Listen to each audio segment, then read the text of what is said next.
I'm Catharyn Baird, CEO of Ethics Game, and we're going to talk today about a really intriguing problem, which is where do we find our ethical center when the world around us is changing? Ethical norms are created in community, and they give us a sense of how we're supposed to behave in particular situations.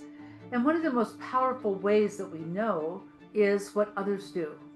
We call it peer pressure, but peer pressure is both to excel as well as to become the worst image of ourselves. When we find that there are all these different ideas about what to do, when the kind of guardrails that we have had historically for keeping us sort of in line and knowing what to do start falling away, how do we know what to do? This requires that we go within ourselves and figure out what we stand for and then what behaviors we are going to have as we live into those values.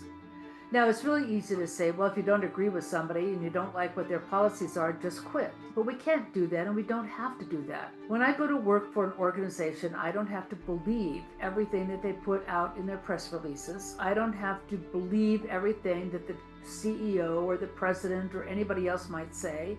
I don't even have to go along with the policies in other departments. I have to say, what am I being asked to do?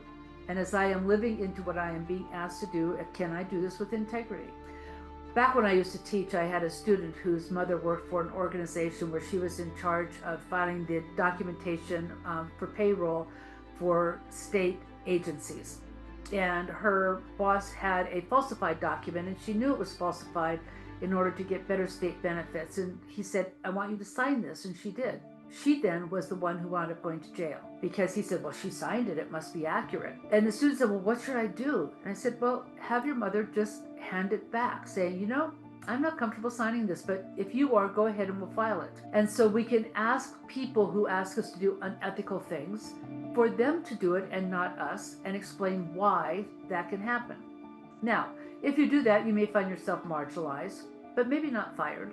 You may find some opportunities taken away, but you'll be still employed. And you might find at the end of the day, when everything changes, the regime changes, new bosses come in, that you standing for what you believed in made the difference. People noticed it, and now you are the trusted one.